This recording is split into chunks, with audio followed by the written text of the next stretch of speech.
Hello बच्चों, आज 7.4 exercise कराई जाएगी। पिछली वाली वीडियो में मैंने आपको थ्योरम्स कराई थी कि कोई भी त्रिभुज है, ठीक है बेटा, कोई भी हमने त्रिभुज लिया, अगर इसमें कोण बढ़ा, ये 90 डिग्री हो गया तो ये 90 से छोटे होंगे क्योंकि तीनों त्रिभुज के तीनों अंतः कोणों का योग 180 होता है, तो 90 ही हो गए, दोनों छोटे होंगे एंगल। तो बड़े कोण के सम्मुख भुजा हमेशा बड़ी होती है, ठीक है। जैसे ए बी सी लिया हमने, तो एंगल बी अगर बड़ा है एंगल ए से, ठीक है बेटा, एंगल जो बी है वो बड़ा है एंगल ए से, तो बी के ठीक आगे वाली भुजा क्या है, ए सी। ए सी भी बड़ी होगी एंगल ए के ठीक आगे वाली भुजा बी सी से। उसी प्रकार जब एंगल बी बड़ा है एंगल सी से, तो बी के आगे ए सी हो गया, सी के ठीक फ्रंट में क्या है, ए बी, तो ए सी बड़ी होगी ए बी सी। तो ये चीज का इसमें थ्योरम हम यूज करेंगे नेक्स्ट 7.4 में। देखिए आप, सबसे पहला क्वेश्चन है कि दर्शाइए कि समकोण त्रिभुज में कर्ण सबसे लंबी भुजा होती है। समकोण त्रिभुज लेना है, हमने दर्शाना है कि जो कर्ण है वो सबसे लंबी भुजा होती है इसमें, इन दोनों भुजाओं की अपेक्षा, लंब और आधार की अपेक्षा कर्ण सबसे लंबी भुजा होती है। देखिए सबसे पहले हम क्या लेंगे, हमने त्रिभुज एबीसी में, आपको पता है पहले से ही दे रखा उन्हें समकोण त्रिभुज, तो हमने 90 डिग्री ले लिया, बी को 90 डिग्री हो गया, तो जो एंगल ए है वो 90 से छोटा होगा और एंगल सी भी 90 से छोटा होगा, क्योंकि त्रिभुज के तीनों अंतः कोणों का योग कितना होता है बेटा, 180। तो ये 90, अकेला ये समकोण 90 है, तो इन दोनों का योग 90 होगा। जब योग 90 होगा तो ए 90 से छोटा होगा और सी भी 90 से छोटा होगा, ठीक है बेटा। अब देखिए, जब एंगल बी सी से छोटा है, क्योंकि बी तो 90 डिग्री है और सी 90 से छोटा है, 90 से छोटा है, तो एंगल बी के बड़े एंगल के ठीक सामने वाली भुजा क्या है, ए सी। ए सी बड़ा होगा, सी के ठीक आगे वाली भुजा क्या है, ए बी से। अभी बताया था आपको कि बड़े कोण के सम्मुख भुजा क्या होती है बेटा, बड़ी अर्थात लंबी होती है त्रिभुज में। और फिर दोबारा लेंगे हम ए बी सी, उसमें एंगल बी बड़ा है किससे, एंगल ए से, तो ठीक उसी प्रकार एंगल बी के ठीक आगे वाली भुजा ए सी भी बड़ी होगी एंगल ए के ठीक आगे वाली भुजा बी सी से। तो बड़े कोण की सम्मुख भुजा बड़ी होती है। तो समीकरण 1 और 2 में आपने क्या देखा कि प्रत्येक हालत में जो ए सी है, प्रत्येक कंडीशन में ए बी से भी बड़ा है और बी सी से भी बड़ा है, ठीक है बेटा। अतः कर्ण ए सी सबसे लंबी भुजा होगी। क्लियर। अब देखिए नेक्स्ट क्वेश्चन, सब इसी से रिलेटेड क्वेश्चन है, सारे क्वेश्चन इसमें। नेक्स्ट क्वेश्चन है आपके पास कि त्रिभुज एबीसी की भुजाओं ए बी और ए सी क्रमशः बिंदु पी ए क्यू तक बढ़ाया गया। इनको यहां तक बढ़ाया, देखिए। अब उसके बाद साथ ही जो पी बी सी है, पी बी सी ये वाला कोण जो है वो क्यू सी बी इस कोण से छोटा है, मतलब क्यू सी बी बड़ा है किससे, पी बी सी से।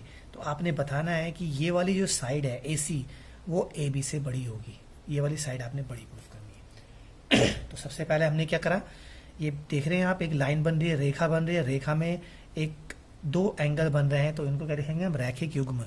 पी बी सी और ए बी सी दोनों कितने हो गए आपके, 180 डिग्री रैखिक युग्म हो गया। अब हमने ए बी सी बराबर क्या कर दिया, इसको हम उधर ट्रांसपोर्ट कर दिया, जिसको हम बोलते हैं पक्षांतर। तो ये ए बी सी कितना आ गया, 180 माइनस, ये प्लस बढ़ जाके माइनस हो गया पी बी सी। उसी प्रकार इधर की तरफ भी करना है हमने, इन दोनों का योग रैखिक युग्म है, A C B plus Q C B बराबर 180। क्यू सी बी को हम उधर ले जाएंगे तो ए सी बी आ गया 180 माइनस क्यू सी बी। अब देखिए आपको गिवन दैट क्या है कि जो क्यू सी बी है वो पी बी सी से ज़्यादा है। तो यहाँ पे देखिए आप, दोनों ओर हमने 180 जोड़ दिया, दोनों ओर जब हमने 180 जोड़ा तो 180 प्लस पी बी सी और 180 प्लस क्यू सी बी दोनों तरफ ऐड करा। अब उसके बाद देखिए ये क्यू सी बी को हम इधर लाए तो ये क्या हो गया, प्लस का माइनस, पीबीसी को उधर ले गए, प्लस का क्या हो गया, माइनस। ये हमने क्यों किया, ये हमने क्वेश्चन के आधार पे किया, क्योंकि हमारे पास एबीसी दे रखा था 180 माइनस पीबीसी। तो यहाँ पे 180 माइनस पीबीसी के बदले एबीसी लिख दिया, और यहाँ पे एसीबी के बदले 180 माइनस क्यूसीबी आ गया आपका, ठीक है बेटा। अब क्या करना है हमने कि जो 180 माइनस क्यू सी बी बराबर हमारे पास ए सी बी और ए बी सी आ गए।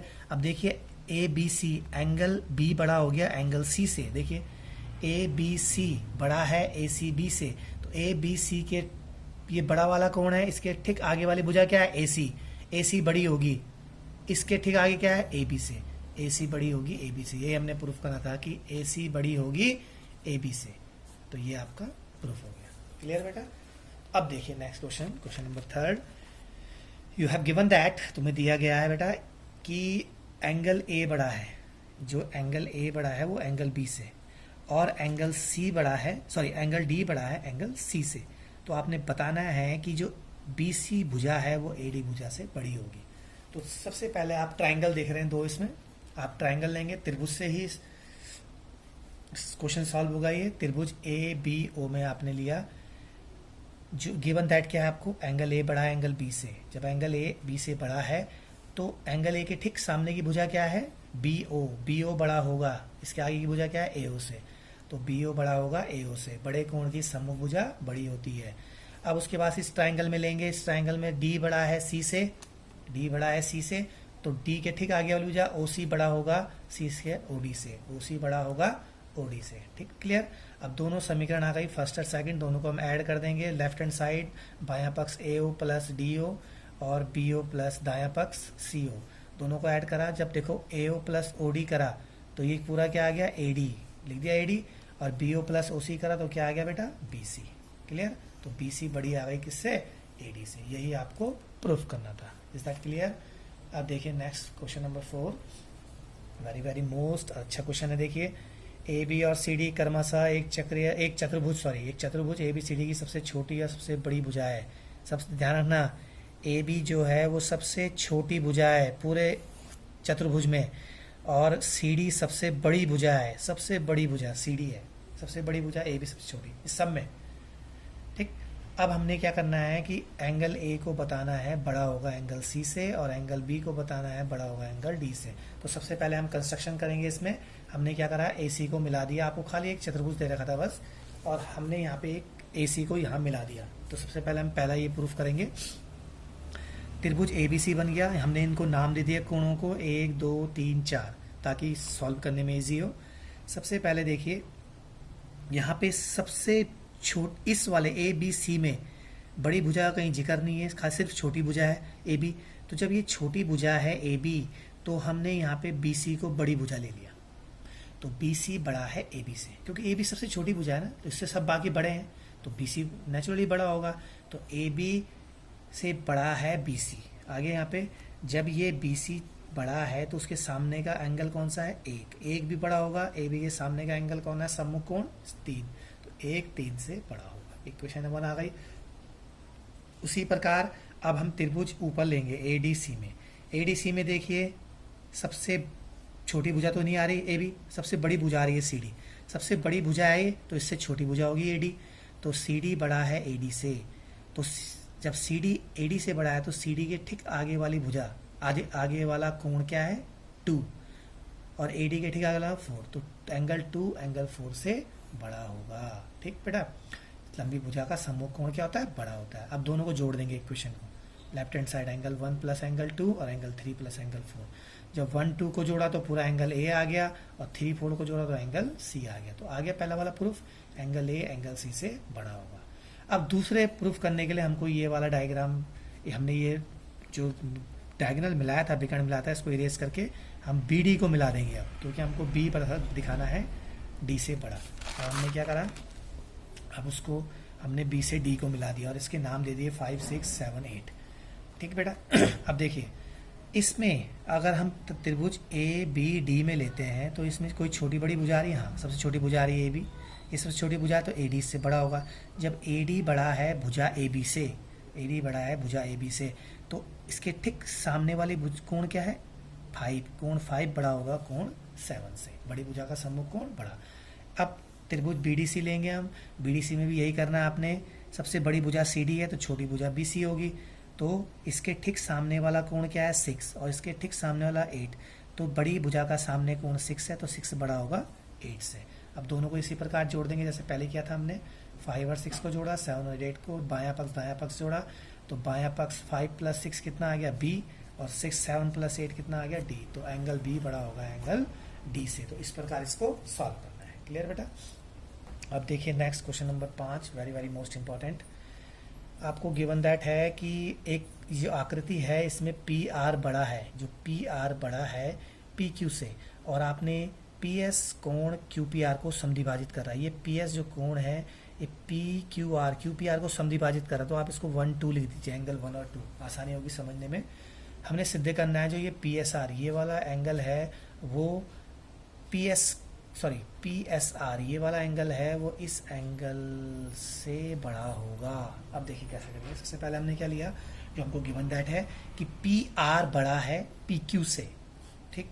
जब पी आर बड़ा है पी क्यू से, तो पी आर के फ्रंट में कौन सा एंगल आ रहा है, सम्मुख में कौन सा एंगल आ रहा है क्यू, और पी क्यू के फ्रंट में कौन सा एंगल आ रहा है, इस लाइन को मत देखिए, आर, ठीक है। तो क्यू बड़ा है आर से। सबसे पहले ये लंबी भुजा का सम्मुख कोण बड़ा होता है, अर्थात बड़ी भुजा का सम्मुख कोण बड़ा होता है। अब देखिए इसको, इस वाली इक्वेशन में हमने दोनों तरफ आरपीएस जोड़ दिया, जो आरपीएस है वो दोनों तरफ जोड़ दिया, क्योंकि हमको आगे सिद्ध करना है इसको। आरपीएस दो बोथ साइड हमने आरपीएस ऐड कर दिया इसमें। अब देखिए यहाँ पे ये आरपीएस ऐसे उतार दिया। अब हम इसके बदले क्या लिख सकते हैं, इसके बदले लिख सकते हैं हम P S Q, angle R और एंगल आर पी एस, इसके बदले लिख सकते हैं हम एंगल पी एस क्यू, ये वाला। अब देखिए क्यों लिख सकते हैं, ये देखो त्रिभुज बन रहा है ना। अब ये त्रिभुज है, ये इसका बाह्य कोण है। आपने पहले भी पढ़ा था कि बाह्य कोण जो होता है वो दो अपोजिट अंतः कोणों के योग के बराबर होता है। किसी भी त्रिभुज का जो बाह्य कोण होता है वो अंदर के दो अंतः कोण, अपोजिट अंतः कोणों के योग के बराबर होता है। तो वहां पे हमने ये थ्योरम लगा दी बाह्य कोण वाली, इससे कारण यहाँ पे पी एस क्यू लिख दिया इसके बदले। अब उसके बाद हमको पता है कि आर पी एस बराबर, गिवन दैट है कि जो आर पी एस है वो क्यू पी एस के बराबर है, एंगल 1 एंगल 2 के बराबर। अभी समद्विभाजित बताया था ना, तो ये आर पी एस एंगल 2 और क्यू पी एस एंगल 1 दोनों बराबर है। तो यहाँ पे आर पी एस के बदले हमने क्यू पी एस रख दिया। अब देखिए Q plus Q P S, ये दोनों अंतः कोण हो गए। क्यू पी एस ये किसके बराबर होगा, इस बाह्य कोण के बराबर, तो इसके बदले हमने लिख दिया पी एस आर। तो यहाँ पे ये नोट करना आपने कि त्रिभुज के बाह्य कोण दो अपोजिट मतलब विपरीत अंतः कोण के योग के बराबर होता है। ये थ्योरम लगी दो जगह यहाँ पे, इंपॉर्टेंट क्वेश्चन था, ठीक है बेटा। ये प्रूफ हो गया। अब लास्ट क्वेश्चन है इसमें, जो फर्स्ट क्वेश्चन की तरह है, सेम टू सेम लास्ट वाला क्वेश्चन भी, कि दर्शाइए कि एक रेखा पर एक दिए हुए बिंदु से जो उस रेखा पर स्थित नहीं है, जितने रेखाखंड खींचे जा सकते हैं उनमें सबसे छोटा कौन होता है, लंब रेखाखंड। मतलब सबसे छोटा आपने ये लंब बताना है, चाहे कितने भी रेखाखंड खींच दें हम त्रिभुज में, नीचे ऊपर ऊपर ऐसे में कितनी भी, जो सबसे छोटा होता है वो ए बी प्रूफ करना है आपने। सबसे पहले हमने क्या करा, हमको दिया है कि एल एक रेखा है और ए उस पर एक बिंदु है जो एल रेखा पर स्थित नहीं है, अलग से बिंदु है, वो लिखा हुआ उसने बिंदु है अलग से। और रचना क्या करनी है हमने, कि हमने ए से सी डी ई एफ को मिला दिया, और ए बी परपेंडिकुलर है मतलब लंब है किस पे, एल रेखा पे, ठीक। अब सिद्ध क्या करना है हमने कि ए बी सबसे छोटा रेखाखंड होगा। तो सबसे पहले उत्पत्ति में देखिए हमने ए बी सी लिया ट्राइंगल, क्योंकि ये समकोण त्रिभुज दे रखा है, 90 डिग्री दे रखा है, लंब दे रखा है, तो एंगल बी 90 डिग्री हो गया। तो आपको पता होना चाहिए कि इन दोनों का योग 90 से छोटा होगा। फर्स्ट वाले क्वेश्चन में कराया था मैंने, तो अंतः कोणों का योग 180 डिग्री होता है, ये 90 है, तो इन दोनों का योग 90 है। तो इसका मतलब ए बी बी से छोटा है और सी बी बी से छोटा है। जब बी सी से छोटा है तो एंगल बी बड़ा है, उसके आगे की साइड क्या है, अपोजिट सम्मुख भुजा ए सी बड़ी होगी किससे, ए बी से, ठीक है। उसी प्रकार अगर हम त्रिभुज ए बी डी लेंगे तो यहाँ पे 90 के ठीक आगे वाला ए डी हो गया, ए डी बड़ा होगा किससे, ए बी से। तो यहाँ पे कितने भी आप लाइनें कितने भी रेखाखंड खींचें, सब में क्या आएगा आपका, जो रेखाखंड खींचे वो सब बड़े आएंगे किससे, ए बी रेखाखंड से। तो यही हमने प्रूफ करना था कि लंब रेखाखंड ए बी सबसे छोटा होता है। क्लियर है बेटा? Okay bye.